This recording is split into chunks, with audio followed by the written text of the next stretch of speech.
बहुत समय पहले एक समृद्ध राज्य में एक राजा रहता था। उसकी 3 बेहद खूबसूरत बेटियां थी। एक दिन राजा शहर के बड़े बाजार जाने की तैयारी कर रहा था। जाने से पहले उसने अपनी तीनों बेटियों को पास बुलाया और पूछा, मेरी प्यारी बेटियों, मैं बाजार जा रहा हूँ, बताओ तुम सबके लिए वहाँ से क्या लेकर आऊँ। बड़ी बेटी ने कहा, पिताजी मेरे लिए सोने का सुंदर पहनावा लाइएगा। दूसरी ने कहा, मेरे लिए चांदी का पहनावा। लेकिन जब राजा ने अपनी सबसे छोटी और दुलारी बेटी से पूछा तो उसने मुस्कुराते हुए एक अजीब सी मांग रखी। छोटी राजकुमारी ने कहा, पिताजी मेरे लिए आप पोशाक नहीं, एक बोलती हुई बेल, एक मुस्कुराता हुआ सेब और एक झुनझुनाता हुआ आड़ू ले आइएगा। राजा इस बात पर थोड़ा हैरान हुआ, पर उसने अपनी लाडली से वादा किया कि अगर दुनिया में ऐसी चीजें होंगी तो वह जरूर लाएगा।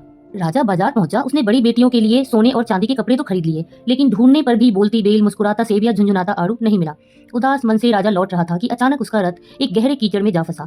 राज्य के कई लोगों ने मदद की, पर रथ जो है टस से मस न हुआ। तभी झाड़ियों में से एक बड़ा सुअर बाहर आया। उसने कहा, महाराज, अगर आप अपनी सबसे छोटी बेटी का हाथ मेरे हाथ में देने का वादा करें तो मैं आपको और आपके रथ को चुटकी में बाहर निकाल दूंगा। राजा बहुत मुश्किल में था। मजबूरी में उसने सुअर का प्रस्ताव मान लिया। सुअर ने अपनी थूथन से एक ही धक्का मारा और भारी रथ कीचड़ से बाहर निकल आया। राजा महल तो लौट आया, पर उसका दिल भारी था। उसने राजकुमारी को सब सच बता दिया। थोड़ी ही देर में महल के बाहर पहियों की आवाज सुनाई दी। सुअर हाथ में एक ठेला लेकर राजकुमारी को ले जाने आ पहुंचा। राजकुमारी रोते बिलखते सुअर के साथ चली गई। सुअर उसे एक गंदे बाड़े में ले गया जहाँ चारों तरफ कीचड़ और भूसा था। बेचारी राजकुमारी अपने नसीब पर रोते रोते वहीं सो गई। जब दोपहर को राजकुमारी की आंख खुली तो उसने पाया कि वह किसी गंदे बाड़े में नहीं, बल्कि एक आलीशान और भव्य महल के सुंदर बिस्तर पर लेटी है। उसके सामने एक बेहद खूबसूरत और राजकुमार जैसा दिखने वाला युवक खड़ा था। राजकुमारी ने घबराकर पूछा, तुम कौन हो और मैं यहाँ कैसे आई? राजकुमारी, डरो मत, मैं ही वह सुअर हूँ। एक दुष्ट डायन ने मुझे सुअर बनने का श्राप दिया था।